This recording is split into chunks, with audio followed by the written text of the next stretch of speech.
Hello, hello. This is Christina Barton. You're watching Black Tea News.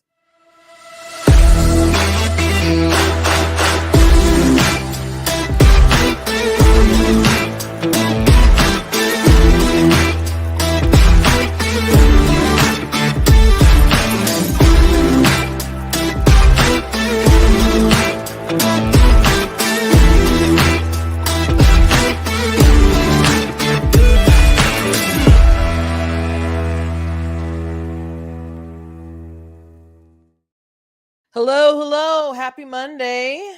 Welcome to Black Tea News. I'm your host, Christina Barr, and today we're going to be talking about this Trump conviction and some interesting sort of conversations that are going on since it happened. And will it hurt? Will it help? I don't. Well, it's definitely helped his fundraising to a crazy degree. It was like first it was like 30 something million, and I did a video where I mentioned it was 30 something. Everyone in the comments like it's 50 something million now, and it's way beyond that. So he's killing in that game. But the Democrats have their title of Trump is a felon, and I heard people repeating that. So but there's other people who are open to Trump and just see if you explain the case to people. I think to the average person it sounds crazy, and the only reason why you'd really want the case to make sense is if you just really hate Trump and you're probably not going to vote for him anyway. And it's just your TDS, your Trump derangement syndrome. So we'll be talking about that. Also, Biden is supposed to be doing an executive order on the border, and which he was acting like he couldn't do anything about that, but the executive order is pretty whack and is the kind of executive order I assume that you would push out if you wanted to not really solve the problem. So we'll talk about that and some other things. But before we jump into it, I want to encourage you guys to go to blacktnews.com, check out different content on the website, different articles, videos, etc. If you like what I do here, please consider leaving a donation on the website because it does cost a stream, run my website, all that kind of stuff, so you guys can support. I appreciate it. There is a new article that I dropped on my website. If you guys haven't checked it out, it's a long, it's about maybe 2,000 words, I would guesstimate. So it's kind of a longer one, but I think it's like that. It's definitely it probably is, but it goes through this argument of the Democrats keep saying that Trump is a threat to democracy, and that's just not true. Biden is the bigger threat. The progressive left is the bigger threat. And I explained from the time of Trump being, spied on by the Obama administration and the sort of madness, like the Hillary Clinton setting up the Russian narrative, and then them still going along with it, for so long, it being such a major scar to the presidency, the kind of effect that it had on the country, and other shady stuff like Biden suggested using the Logan Act on Michael Flynn, and how Comey kind of set him up, and it goes on from there. But I make the argument that the former administration did all this stuff to undermine Trump, and they did it so they could basically reinstall themselves, because Biden's vice president is now the president, and they took in a bunch of people from the Obama administration back into the White House. So they talk about the peaceful transition of power, and the question is, do Democrats actually transition power, or do they just kind of bide their time? They don't believe in playing ball. With Trump, they just never could accept the fact that they lost, so they had to cover their butts, and they held on to their delusions as much as possible and created this huge narrative that really damaged the country. And one of the last things that I end up mentioning, besides all the kind of social stuff but the harm that from the Biden administration with the things that they're pushing, like gender identity stuff on a national level, while, arresting and raiding the homes of pro-life activists and other stuff like that. Do you guys recall there was a story about a Russian bounty that the Russians were paying the Taliban bounties to kill our American soldiers, and Biden pushed that, and other people pushed that, and Biden was like, if my son was still alive, I'd be so upset. I don't know what I would do. And he kept pushing that. And he talked about it on the debate stage, and he go to, talk about it during different interviews and stuff. And that was a narrative that they kept really pushing. But that intelligence wasn't good, and they're like, it wasn't good intelligence, and we haven't even like fished that up to like, pass it up to the presidency because it's not legitimate intel, and they wouldn't believe that. And so when Biden does get in the White House, Jen Psaki's like, oh well, if you listen to it, and actually it's not, really credible. And they're like, well, do you want to apologize? And they're just like, no. For what? We got what we wanted. She didn't say it like that, but that's essentially what was going on. So I'm like, how could you dare have such disrespect for the office of presidency that he wanted to run for, and that he ended up winning? But he was vice president before, a heartbeat away from taking that job. So he knows how important it is, and how important it is as a commander in chief to the military and so on, that you would undermine the respect and loyalty and camaraderie between the commander in chief and the troops. Because that's one of the solid things that people really like about Trump, is that he has, or appears to have, such reverence for the military. And they attacked him with two particular things. One, it was the losers and suckers story, which a lot of that stuff didn't really add up. I wrote an article about that some time ago. Basically, everyone involved who would have been involved kind of that day, well, maybe not everyone, but a lot of people were like, no, that's not true. And there's different kind of documents that debunk the story, the original story. So I wrote an article about that during the time of all that going down, but also this story about the Russian bounty. And to make it seem like, Trump is too dangerous and didn't really care about the safety of our troops, and was such a Putin puppet that he was allowing our soldiers to die.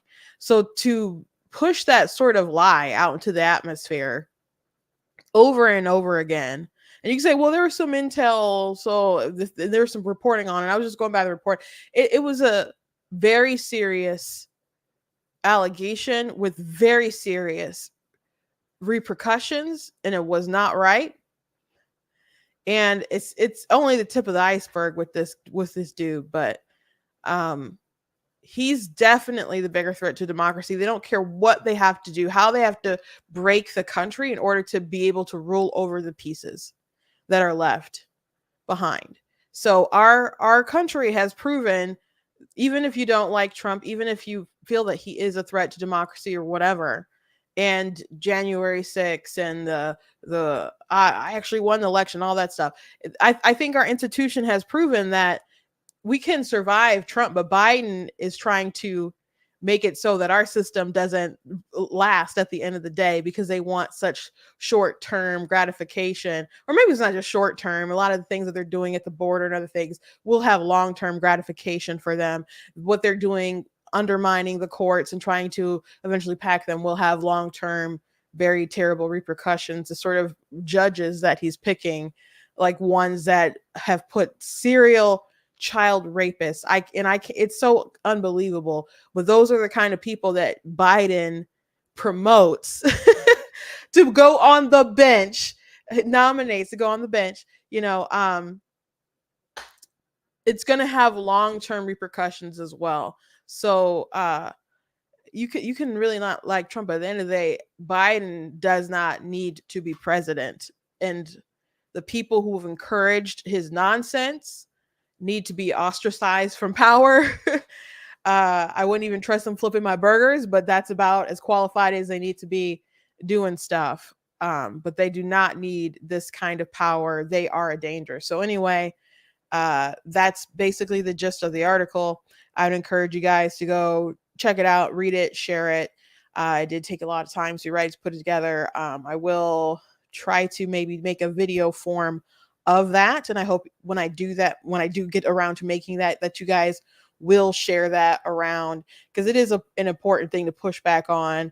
And Biden is just so terrible, absolutely wackadoodle, and we'll get into more of him being wackadoodle. But go check that article out. Make sure you guys are, if you're not signed up for newsletter, please do that. And go check out different merch that we have at the store. I told you guys I'd have some new one by Monday. I was working so long on that article and some other things, I didn't quite get to it. I do have my new book that's coming out next Monday, which will be my birthday.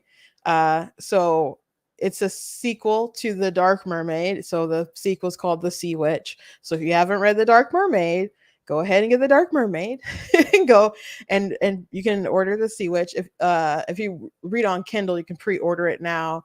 But you won't be able to buy the book until next Monday. So very excited about it. Very excited about it. So I was just finishing up a couple things.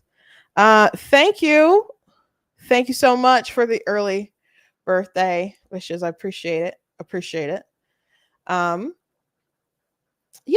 So I guess that's all I got to say kind of for my long announcements but I started going into like important stuff. So it wasn't just announcements, I guess, because I explained that article. But yeah, go ahead and check that out. So one thing I want to talk about before I get to the Trump stuff is there was a fight, I guess, at a pride parade. Not really a fight, but there was a blocking of the roads and stuff from the people who wanted to march doing the pride parade stuff in Philly. So they had some Free Palestine protesters who ended up blocking the parade. So that's hilarious. And as much as I don't like either of these groups, I I guess I hope there's more sort of clashing with this, because first of all, these Queer for Palestine don't make any sense. They don't make any sense. If you took all that stuff over there, you think they're going to let you lead a pride parade over in Gaza? No. Think Hamas is down with that? No. So I don't understand. I don't understand. And if you want to say, well, we're just against the genocide, there's not a genocide. But even if that was the case, and you just still wanted to show support, even though you know those people disagree with you and your lifestyle and would throw you off of a rooftop, you don't have to put your queerness in front of that cause, your support for that cause. You could just say humans for Palestine, humans against genocide, or something. You don't have to say queers for Palestine. It doesn't make any sense. It doesn't correlate. So it just makes you look silly. But if they expected these people to just pack up and go home and stop protesting the Palestinian stuff and let them all have their pride parades and be happy, that's not how it works. That's not how it works at all.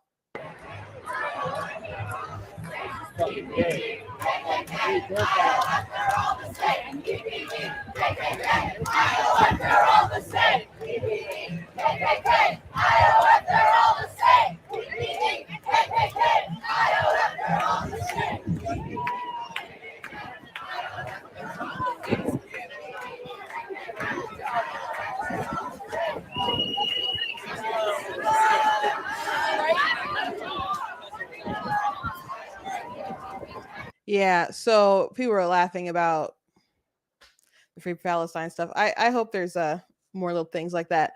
But by the way, there was also I don't think I have it on my Twitter feed. I'm on my Twitter feed to show you guys, but there's this image of all these different icons from different groups, different companies, and the American version of them, they all have pride stuff on it, and the Middle Eastern versions of those companies, they're all normal logos.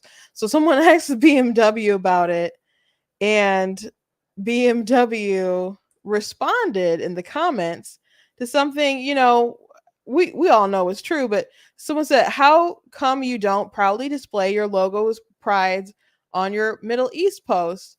And they said, this is an established practice at the BMW Group, which also takes into consideration market-specific legal regulations and country-specific cultural aspects. So it's not that they really support pride. They just support pride where it's popular, right?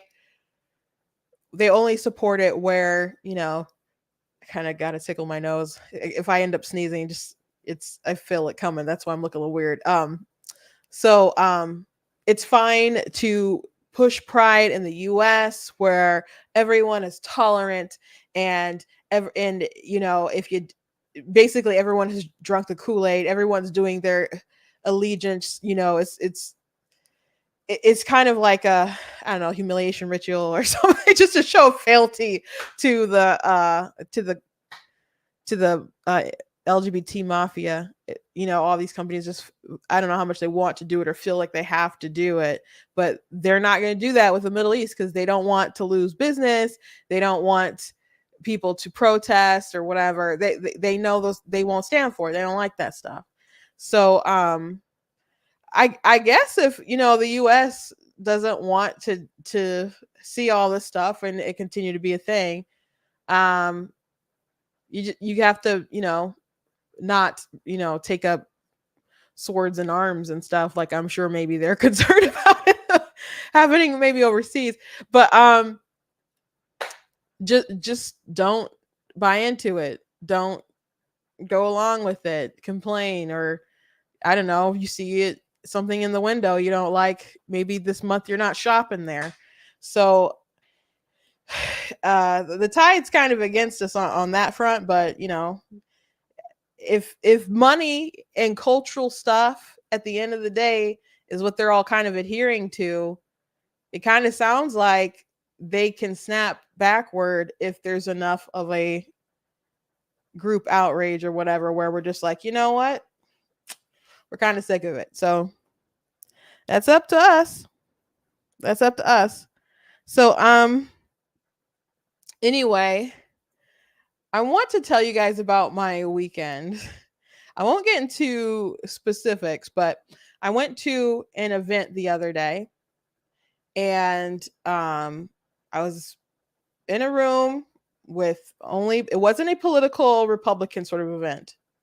It was a non-political event. And we'll just say it was a celebration. It wasn't for me. But basically, most everyone in the room were Democrats. And some of them we've debated and argued with in the past. But the only ones,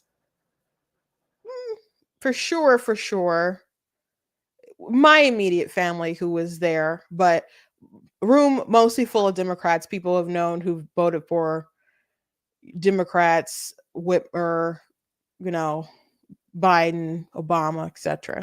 Not Trump. So anyway, started a conversation about my oldest sister, who's actually working for the RNC now, kind of for the Trump campaign won her. She's working for the RNC. Anyway, so we were just, spreading that news. She got a pretty good job. And so it came up, and young woman said, well, older than me, well, the room was mostly older. So she was young comparatively in that room. But she said, I don't really, she was happy for my sister in her new job. And she's like, I don't really like Trump too much, but I do hope he gets back in office. And she started to say, because, she didn't like Biden or whatever. But I was surprised to hear this, because I've definitely had conversations with this person before, and not a Republican. Now, someone interrupted that and was like, oh, absolutely not. He's a felon. And I'm like, what crime did he commit? She's like, we're not going to get into it. And I said, you can bring up that he's a felon, but we can't talk about the case. Nope, we will not discuss it. But he's a felon.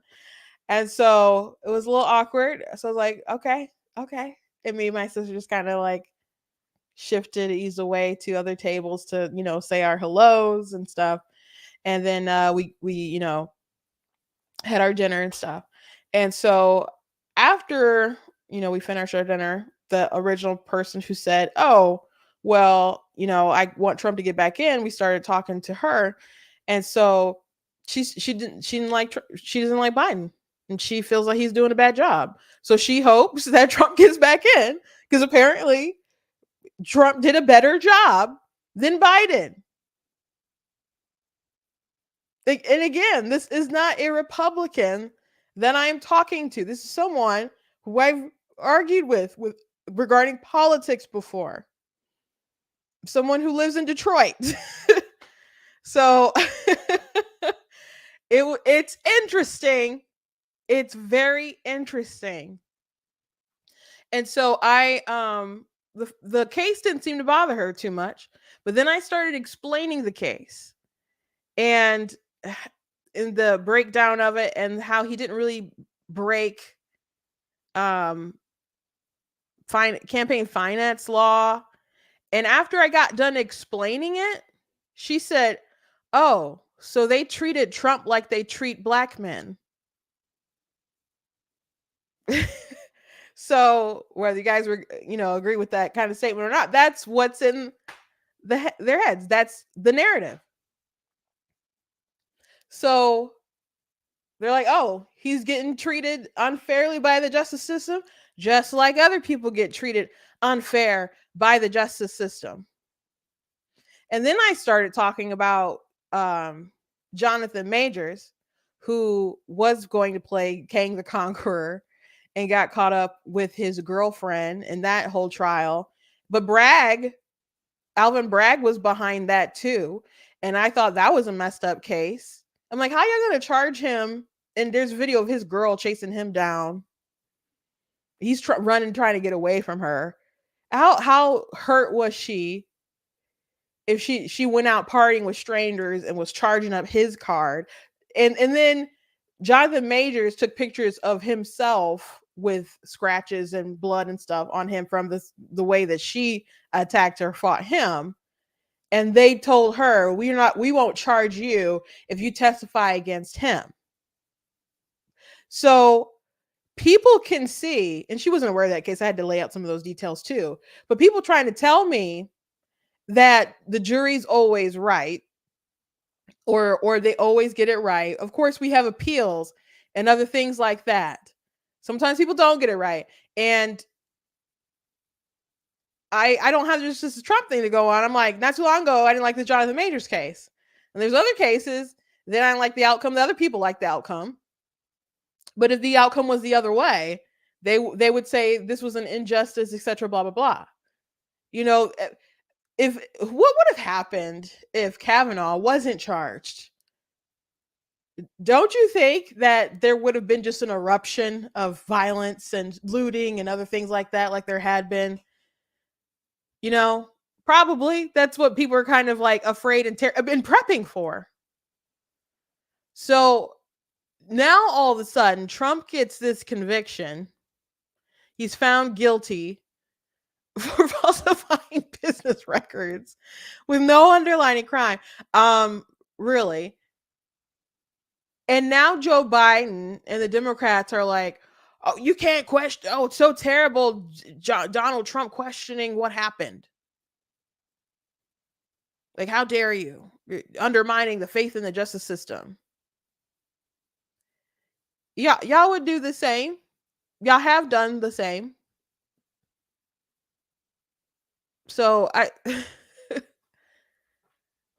why are you playing with us, bruh? Why are you playing with us?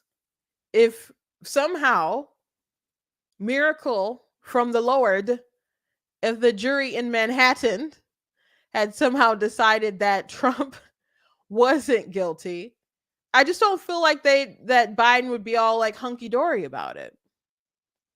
And as they take it up to the appeals, I don't think they're going to be hunky dory about it either. Now, I don't know how the other right of the next court's going to deal with it, because I mean, it's New York and stuff too. Trump wants to advance it to the Supreme Court. People seem to think Supreme Court is not just going to just jump on and do it and skip all the other processes. So he should keep fighting and keep going up, certainly, but till it's overturned. But it's a crazy situation.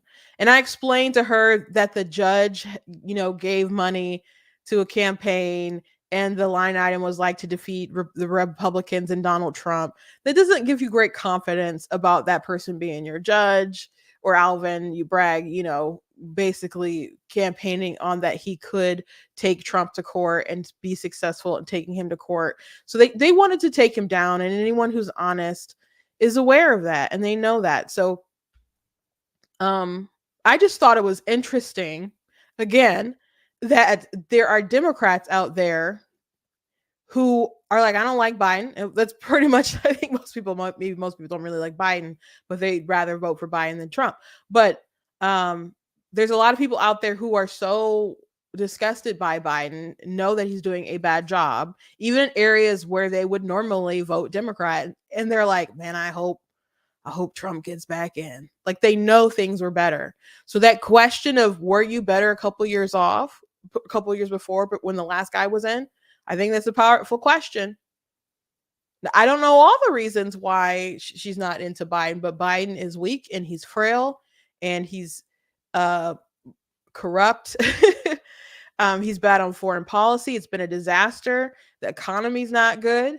And they can gaslight people and say that they're wrong and claim that they have money when they don't. But it's just going to make people angry. And it has. So lots of reasons to be upset with Biden. Take your pick. But it could help. Now, again, that person was like, he's a felon. I don't think there was any circumstance where she was probably going to vote for Trump. People like that, they wanted that title of Trump is a felon. And they're probably not going to have any sort of overturning of that conviction prior to the election. So Trump is a felon. They have their talking point. They're going to keep saying it. Whatever. Biden can kind of smile when he's asked, oh, is he a political prisoner? Just smile. Like a weirdo, like a creepy villain. And we're all supposed to just ignore that. Okay. But there's a lot of normal people who know the fix is in. Now, the age gap between those two, they're both women, was pretty large, I would say. But the older woman was like, he's a felon. And the other person is a millennial. Or not millennial, maybe she's I think she's millennial. I don't think she's the one above millennial. I think she probably still fit millennial, like the upper age of millennial. So I think maybe some people are kind of too set in their ways to kind of be like, I'm gonna give him a chance. But I think there's some votes out there for Trump that maybe he wouldn't normally have. And I don't think he would have them if Joe Biden wasn't such a bad president, but the reality is that he is. So yeah, people can overlook that just like they could overlook other things in 2016 or in 2020 when they voted for him. Trump is not, if I was going to build a candidate, like if you go to Build-A-Bear or something and there was a way that you could build a perfect candidate, my perfect candidate would not come out as Donald Trump. It just wouldn't. And I think most people would not come out with a Donald Trump. But you know what? I certainly wouldn't come out with a Biden. So the Democrats have their choice. Republicans have their choice. And then another person, who is in their 70s, said that it seemed like he was going to vote for Kennedy. Because he didn't want to vote for Trump because he thinks that, we said, I don't want to vote for anyone who's racist. And my sister was like, oh, so are you voting for Kennedy? And I think he said yes. But because we were about to put out a list of Biden quotes. Like, I got those on lock.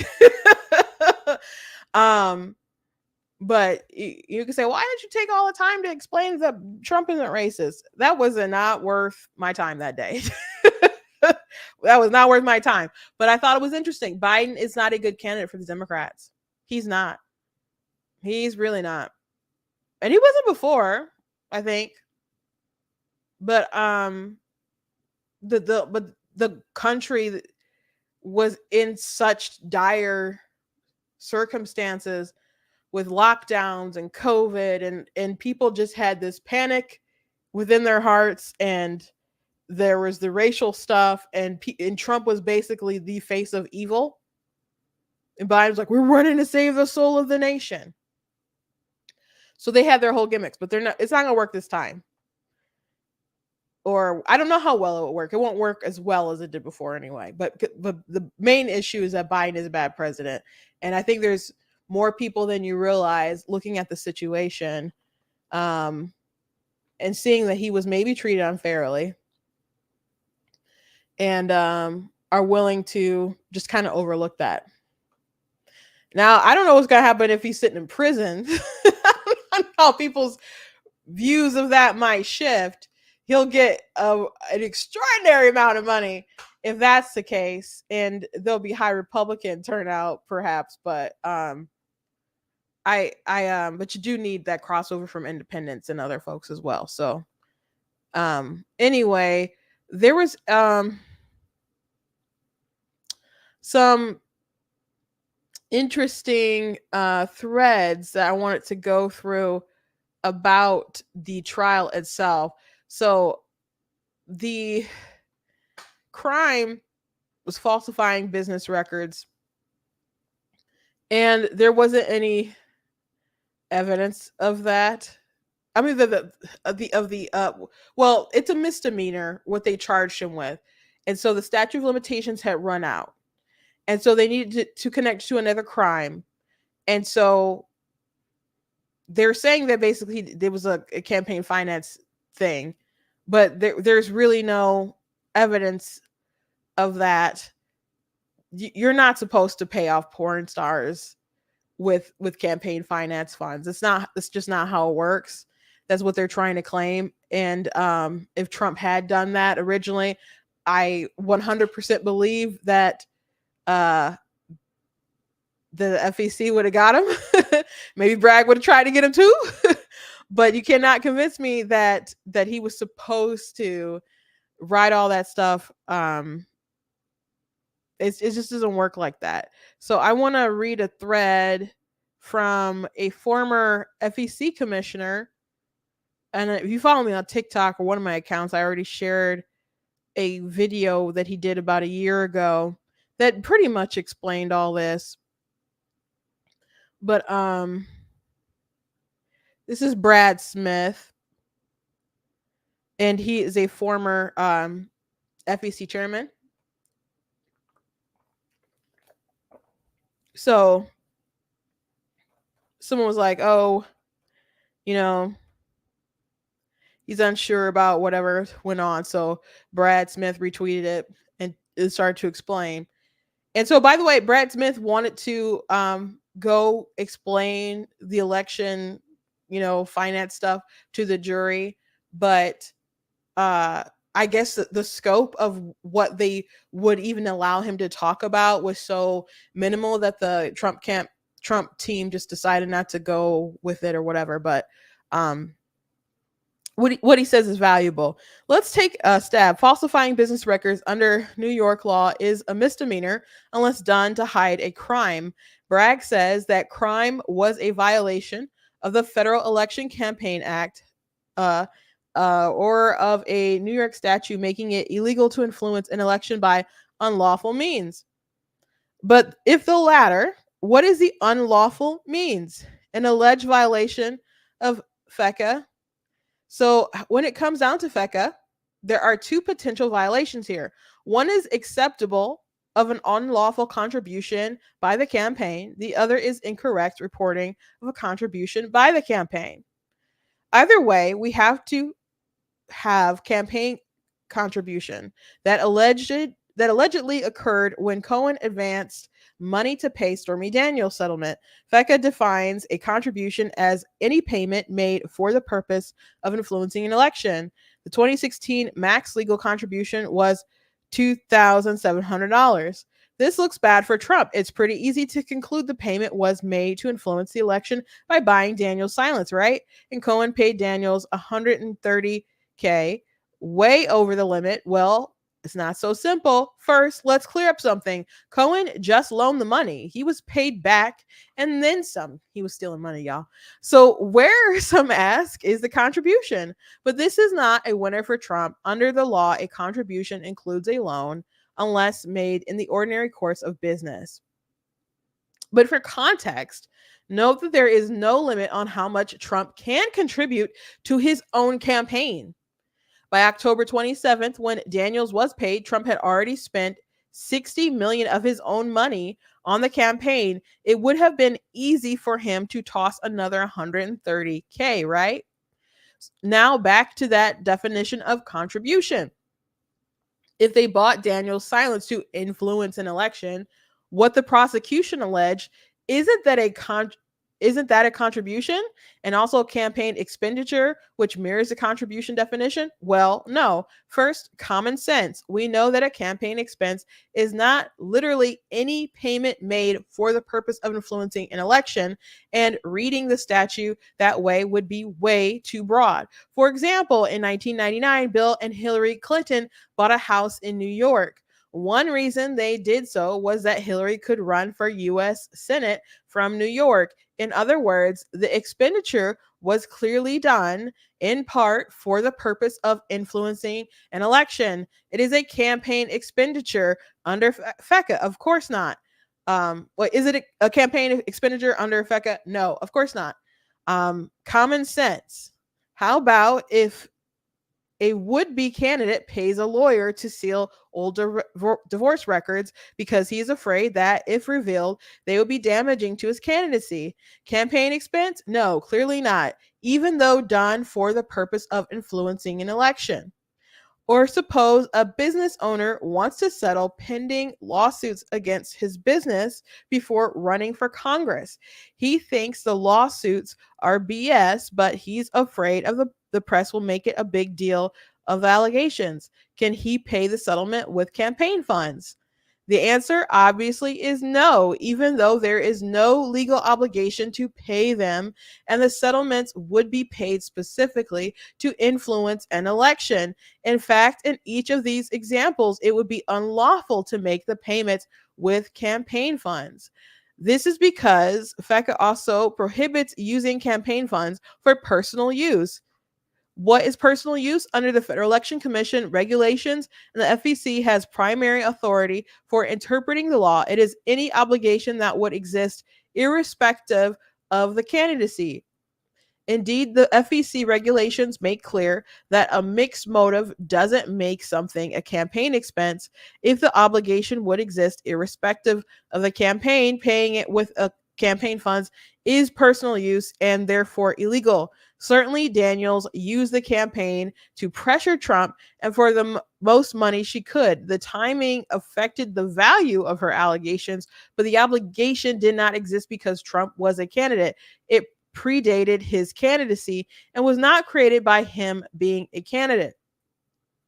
Let's use common sense. Is it a campaign expense to pay for a non-disclosure agreement for something arising out of the events of 10 years earlier and not caused by the act of being a candidate? Is paying hush money a campaign expense? Duh, no.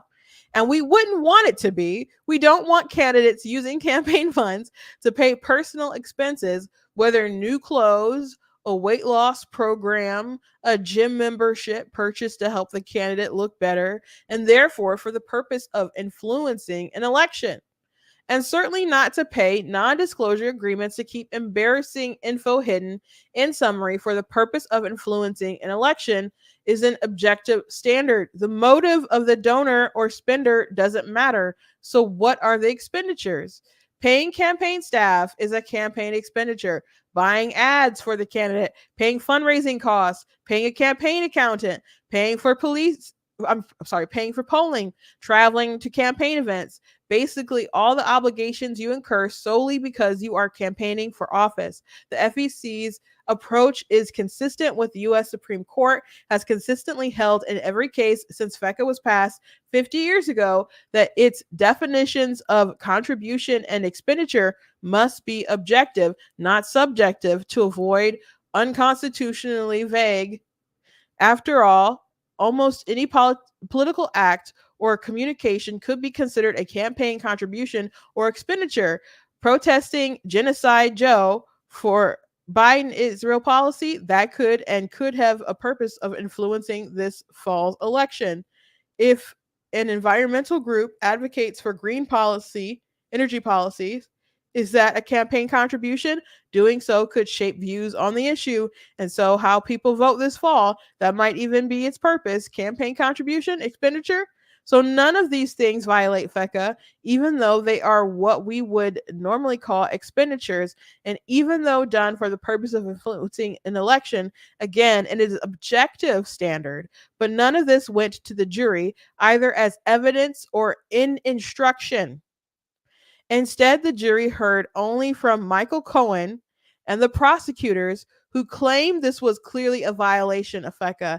In a second thread, I'll explain why there was no FECA reporting violation. And so I don't know if he wrote that second thread yet, but yeah, there you go. And again, he was a FEC commissioner. So people were like, oh, he broke the law. What law? What did he break? What you call him a felon, but what felony did he commit? We don't know. Well, we know there was none. But you really shouldn't be surprised. I hope no one was actually surprised by the verdict once they knew that it was like gonna be in Manhattan, even if the charges were silly. Like, I would have been surprised if they didn't convict him. So I wasn't surprised. My parents like, what do you think's gonna happen? I'm like, I think he's probably gonna be convicted. Like, what do you think's gonna happen now? I'm like, you could probably go to jail. Judge seems crazy. I'm not surprised by all this. But you know what? He not impeached for a non-crime? Go read those articles of impeachment. He was not impeached for a crime. So if they can impeach him while he is the president and there's no crime, are you surprised that a biased judge and a biased DA got together and they charged him in Manhattan and all this happened and there's no crime? Don't even feel that it was necessary to really explain.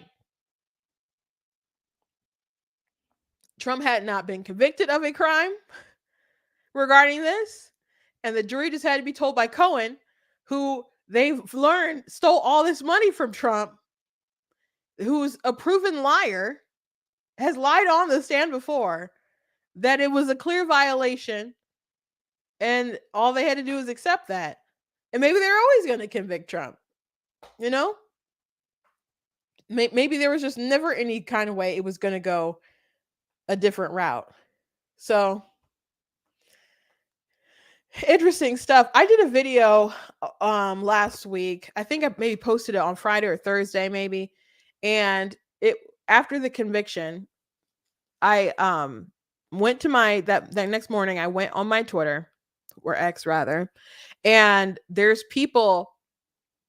Well, the day before that, there are people who were expressing the idea that they thought that what Trump did was wrong and a crime because he was spending money to influence an election and hide things that could have changed the outcome of the election. And people are like, that's not a crime. Y'all think that's a crime? And so the next day in the morning, it got worse. And there were people saying, oh, Hillary was right. And Trump did this. And that means it was really rigged and he cheated and she should have been president. And I'm seeing all these kind of crazy tweets about it. So I think it's funny. So I did a video and I put it on my Facebook. I made it on TikTok. I put it on Twitter. No, I didn't put it on Twitter. I put it on Facebook and I put it on YouTube. And like on my shorts. You can find it on YouTube and you can find it on my Facebook feed. So I'm acting out as a Hillary fan and then just being a normal person. And the Hillary person has purple hair. I'm very glad that many of you like the purple hair. I'm not dyeing my hair purple. But and I think part of it is like the filter with the eyelashes, the nice full eyelashes and stuff. I don't think it's just like the purple hair that probably looks really good, but I'm not going to dye my hair purple. My hair will probably never be dyed unless maybe when I start getting a bunch of grays or something, and maybe I'll think about it, but or maybe I'll just let it go gray. I don't know. But I'm not dyeing my hair purple. I don't care how many times people tell me I look good with purple hair. um. Anyway, I accessed out this whole kind of process of Trump lied, withheld information that could have influenced an election. It's like, you think that's a crime? And then the crazy person starts ranting about, sure, Hillary was right. Hillary was right. Hillary was right. And she should have been the president, Madam President. And most people were like, oh, that's so funny. Oh, you sound just like them. Oh, you look good with purple hair. But there are some people like, oh, Trump supporters are so stupid. And I'm like, don't you guys doubt that this is the kind of stuff that you were saying? This is literally the stuff that I'm saying. This is the defense. And even like one person, I went back, maybe it was like I don't know, he was like commenting like 100 comments with folks. Eventually, he basically said that same kind of reasoning too.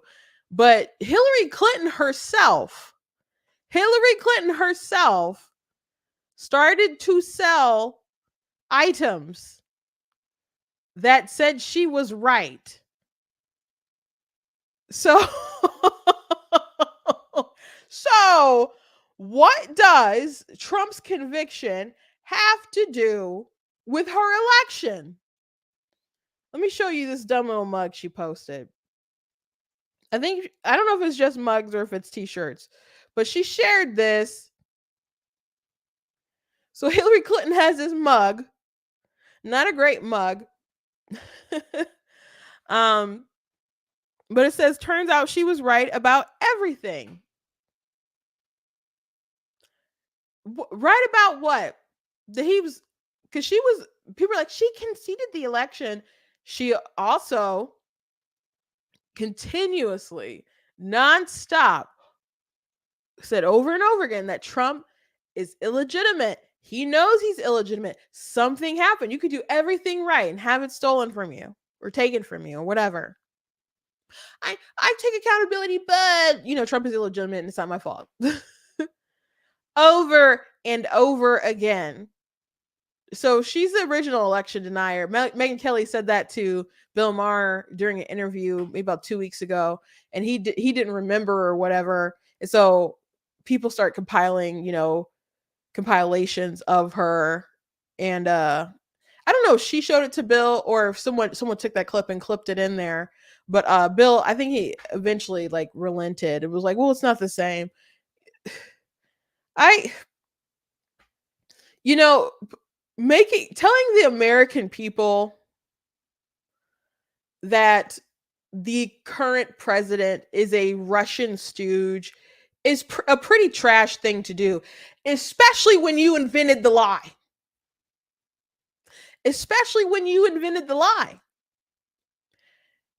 Because Obama and Biden were briefed by the director of the CIA that Hillary Clinton I guess, approved some kind of conspiracy about Trump being tied to Russia and being the Russian puppet or whatever. And this is to distract from her emails or whatever. So this all kind of blew up and exploded. But they got that briefing in August. So before the election. And this sort of narrative persisted way far into the Trump presidency. So making a cup that says, turns out she was right about everything. What hasn't she lied about? I mentioned this before, but I'm going to bring it up again. Have you heard of the term vast right-wing conspiracy theory? So when she was on the debate stage in 2016, I think this is while she was like in a primary still. She was asked by Anderson Cooper, maybe it was a town hall. So maybe it was after the primary. I don't know. But Anderson Cooper asked her, do you still believe in a vast right-wing conspiracy theory? And she said, don't you? It just got better funded. The vast right-wing conspiracy theory was that her husband was diddling around. That wasn't a conspiracy. So they still use this phrase that they made about to cover something that was true. These people lie and they don't care what they do to the country as a result. It's disgusting. So it's hilarious to me that Democrats don't know how dumb their own side is. They don't know. Like, oh, no one's saying. Yes, you are saying this stuff. Hillary Clinton is posting, making swag, saying, "Oh, she was right about everything," as a commentary to the Trump trial that had nothing to do with her. So they are spinning this narrative. He withheld that information that could have impacted the election, and therefore she should have won. And he's still illegitimate. So yeah, you people are crazy. So I knew they wanted that narrative that Trump is a felon. I knew they wanted that narrative, but the Hillary was always right narrative, that I didn't expect to come out of all this. That I'm a little surprised about.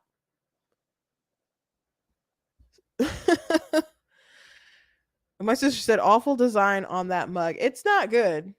It's not good. Especially, I don't know. It's just so the tones and the colors. Yeah, I don't. You got to be some kind of super fan to even entertain something like that. And then I saw Megyn Kelly. She had an interview with someone, and they literally were just like the same sort of ideas and talking points of like, oh no, this was illegal because it was a finance violation. She's like, no, that's not true. That's not true. That's not true. That's not how it works. And she's like, I can guarantee you're wrong. For reasons that I already laid out when I went through the thread with Brad Smith. So if you're on X, I recommend that you go, share that thread around with folks to explain it a bit. But it's a crazy situation, certainly. But again, I'm not surprised the outcome, and it is crazy because this is a case that, well, I have been saying I thought this case will be bad for him because it's in New York, but it is the silliest of all the convictions. But it looks like it's going to be the only one that really, happens as of now. But who knows? Who knows? Who knows? Anyway, moving on. Joe Biden apparently is going to do an executive order, which it's funny because they claim that he couldn't do anything about the border, and how dare the Republicans not pass this bill that they want passed about the border, blah, blah, blah. They're the ones stopping everything. Biden could have always done an executive order. But now the executive order he should have did was reversing the executive orders he did like on day one when he became president. He should have reinstituted the things that Trump did, like remain in Mexico and so on. So apparently what he's going to do is they're going to shut down the border if there's like 4,000 people who cross, like, for a week. So I'm like, so is that 4,000 for every day? So like 7, 14, 21, 28. That doesn't sound great, bruh. Why don't you just, I don't know, close it now? Seems like there's too many people in here right now. But he was lying to everyone. And now they want to look like they're doing something, but obviously that number is still too high, and they still be letting too many people in. There was another report that I think the New York Post was reporting that they were canceling like different amnesty hearings of people who came in. So if you're not going to, like, it's bad enough that so many people are backed up. If you're not even going to like hear them and determine if they should be in the country and then kick them out promptly, then you're basically just letting them stay here. So the border situation is really bad. Another reason why Joe Biden needs to be out of here. But there were two NYPD officers in the hospital because of an illegal alien from Venezuela who came in. He came in from Eagle Pass, Texas, and he's been in New York. And well, here's a little report about it. Quite a morning, Steve. Detectives say the suspect entered the U.S. through Eagle Pass, Texas, from Venezuela in July 2023 and is involved in other robberies throughout our country. Listen. He has no prior arrest in New York City. However, he is a suspect in several robbery patterns currently going on in the borough of Queens. His residence is currently being used as a migrant shelter. He entered the country from Venezuela. He entered through Eagle Pass, Texas, back in July of 2023. So we know that he entered the country illegally. The officers were investigating a robbery involving mopeds and scooters earlier this morning in Queens and tried to pull over the suspect riding the wrong way on a moped. The officers chased him a few blocks, and NYPD officials say he fired at them during that chase. One officer was hit in his bulletproof vest. The other was shot in the leg. They have, as you see right there on your screen, at least one of them since been released from the hospital. Now, the suspect was shot once in the right ankle and is in custody right now. Police say they're currently investigating more than 80 robbery patterns involving scooters and mopeds citywide. Steve, back over to you. Quite a morning, Steve. Detectives say the suspect entered. Sorry. Yeah, there's quite a bit of I don't know if the moped situation is just it just seems like an interesting thing. Robberies on the mopeds, just I don't know. It just seems very strange. I don't know if that is all connected to illegal alien crime, but there are different gangs, including in the state where I live, that are going around and hitting up different houses and stuff, including in nice areas, disabling your Ring cameras and all that stuff. And so it's a problem that's impacting people all across the country. All across the country. It's not just right-wing Republicans who are upset about this stuff. Many people are upset across the aisle. So I don't think Trump is going to take like gangbusters kind of like Black Bolt. That'd be nice. I think it's, let's not expect too much. But if he can hit like double digits, that's going to be pretty bad for Biden. So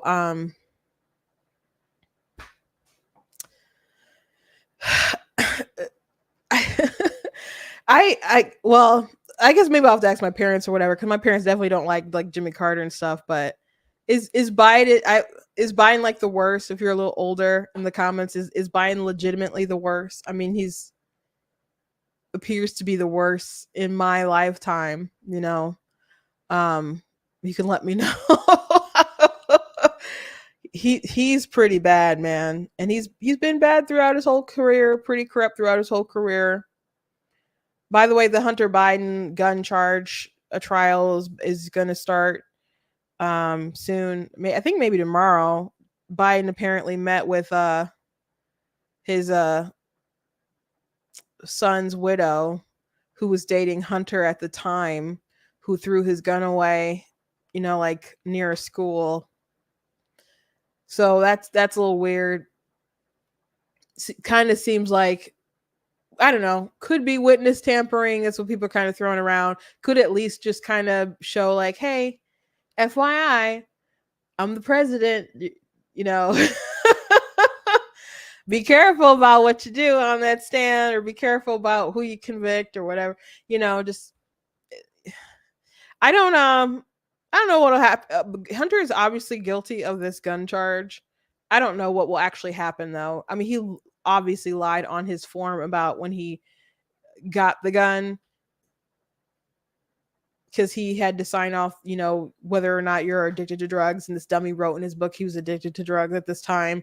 So obviously he lied, and he had that gun, and they got rid of it in the dumbest sort of way, and dangerous way, I would say. So I don't know what's going to happen at the end, and I wouldn't expect this man to be convicted or whatever. I just wouldn't. But the Democrats take the gun crime. Well, no, not gun crime. They take guns so seriously. They want to confiscate them. They want to restrict the Second Amendment. But when you actually have people who violated the law clear cut, then they want to cut sweetheart deals because this was supposed to actually go away. There was one judge who looked at the case that was so crazy. And he's like, it was just like, I can't just sign off on all this. And everything just kind of disintegrated as far as Hunter's sweetheart deal. But the commentators who will say things this week like, oh, well, the law, no one's above the law, even Hunter Biden, they're coming after him and stuff. And so people saying that, that Trump is being treated cruelly and no one would do this to somebody else. That's obvious lie. They tried to make Hunter get away with it.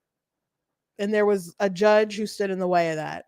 But they tried to pull one over on her and the American people. So I think it was a female judge. I'm not positive, but I've covered it, but it was a while ago. So, but anyway, they tried to pull one over on the judge and the American people and get Hunter away with everything that went down. So don't give them any gold stars for doing the right thing. Don't. Absolutely not.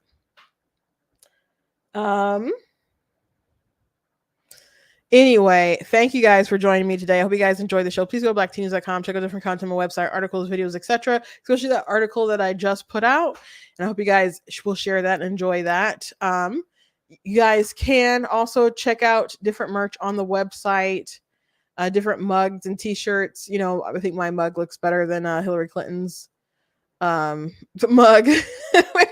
Maybe I'll have to do one in retaliation to Hillary Clinton or whatever, but I don't know. She's so desperate for whatever. It's so delusional. I don't understand why to just keep up with the charade. For what?